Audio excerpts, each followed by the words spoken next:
once again, you've come on to Healing Aspirations, our title within the YouTube phenomenon. Welcome to it. I'm Dr. Bob Wellman of the Christian Laity Foundation. You can reach us at christianlaityfoundation.org. Laity is spelled L-A-I-T-Y.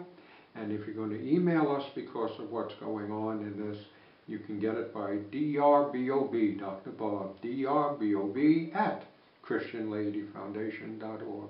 We are into the topic of guilt, fear, sin, and shame. Why this plagues the human race. It is the curse of existence that we believe in the fact that we have sinned and that we should have guilt and we should feel fearful. These are the things that are required. And finally, because of it all, we feel shame. Is there a solution to it? Oh yes, oh yes, oh yes, oh yes. And we're going to go at this problem. I don't care how many segments of our YouTube Healing Aspirations we have to use on this topic. We're going to take the time that it needs to be done, because it is the curse of the human existence which cannot be healed except by God. And once it is healed, we have revealed to us the aspect of salvation, that there is another you and another life that is peace and love and joy. Peace and love and joy. That's all it is. Do you want it? If you're saying yes, hold on, stick with this, because here we go. Now, I am using verse number 149 of the Footladder of Notes Divine, which you're going to find on our website. This is God talking to me over a period of 12 years, laying out the curriculum of healing that you want for yourself. If God's going to take you through this, you'll want this. And God goes at this issue of what the title of this segment is.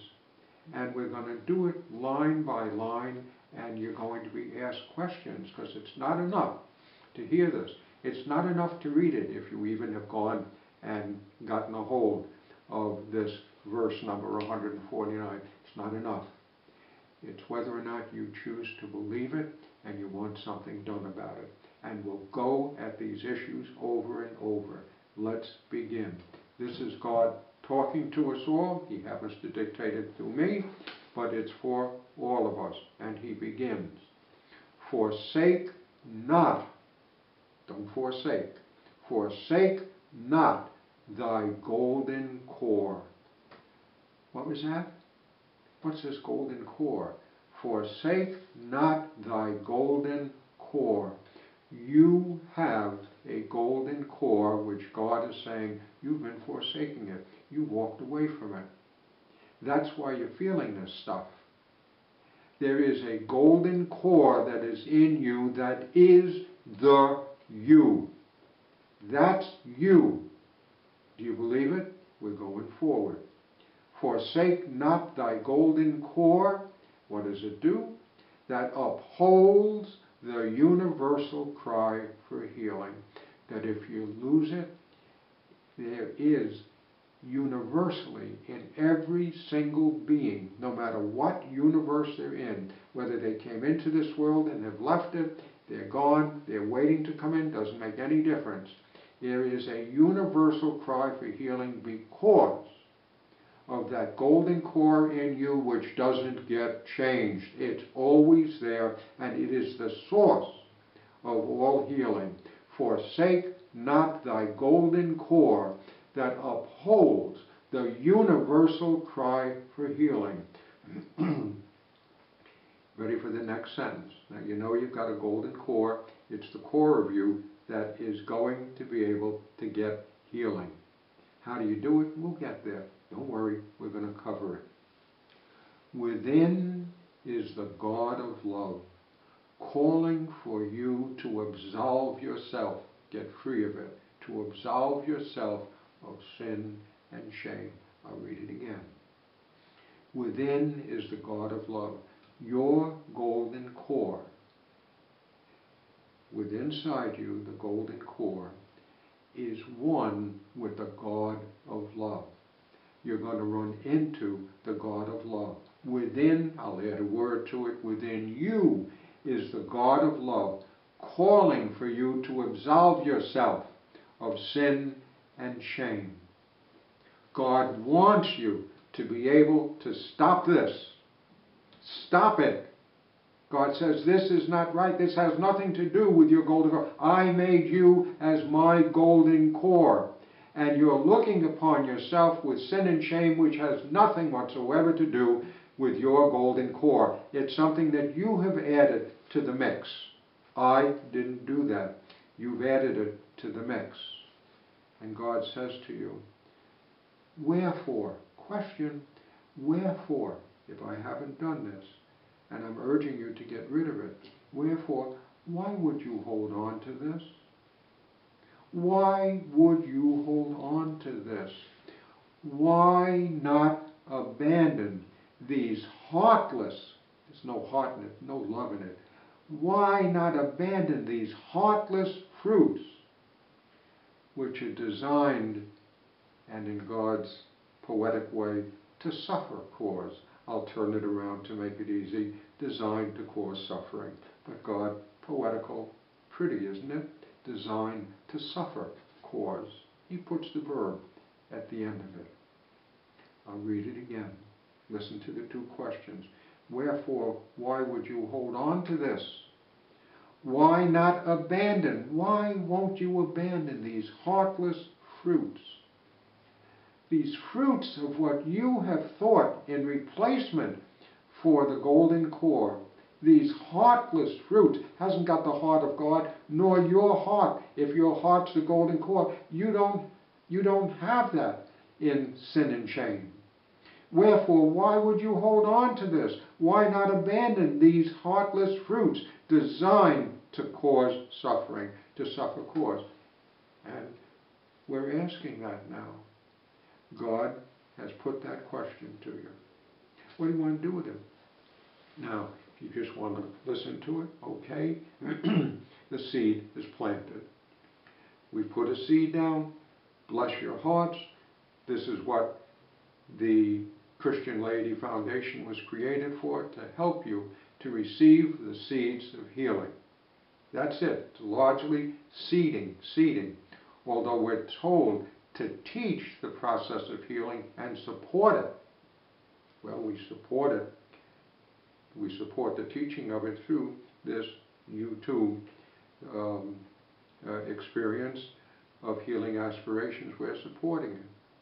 But if you decided, for instance, you wanted to give us a jingle because there are things that are bothering you, you're listening to this and you don't know how to get, we leave you our email address, and you even got a phone number. The issue becomes these two questions. Do you just want to read the questions, or do you want to say to yourself, yeah, if this is true, why would I hold on to this? Why wouldn't I abandon this? Yes, yes, yes, yes, yes. You just took another step. You question something. You stop dead. When you stop, you give God the opportunity to be able to work on you. Or want to go another step further? Lord, well, what should I do with this? How should I handle this? Stick with us, because God's going to show you how He suggests that you should pray it. But the issue is, you've got to go to God, because the only place that you're going to get healing is from God. Your mind, which is causing you to suffer guilt, shame, fear, whatever, doesn't turn around on itself and suddenly give you the way to heal it. It hasn't got the slightest idea to do it. Now, we're going to leave this at this point for a moment. We're going to come back to it because I told you we're going to do a lot of talking about this core. Because you might have the question, well, how come this ever happened? If I have a golden core, how come that I'm into the twisted issues of guilt and fear and shame, etc.? How come? What happened? How did it happen? I'm going to give you a little explanation for it. I'm going to give you a setting for you to understand how this stuff happened.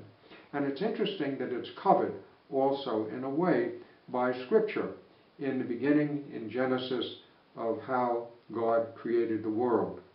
And where it all started, where we begin to lose ourselves, is that God recognizes that Adam's lonesome. Adam's lonesome.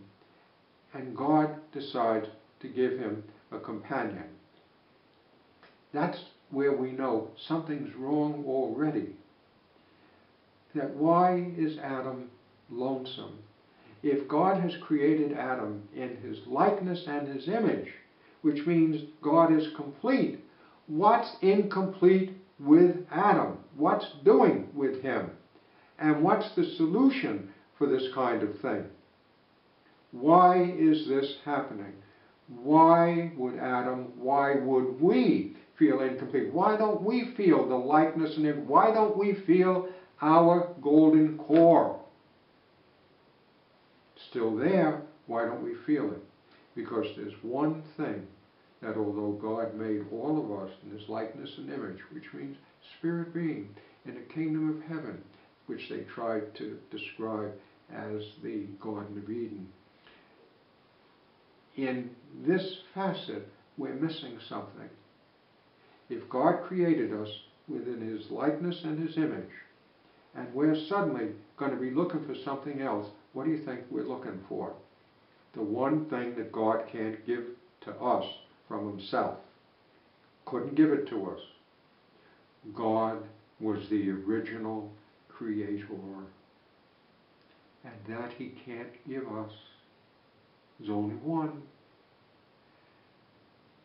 We are, as God would want us to have all of his love and completion and joy and happiness, all that he could give us.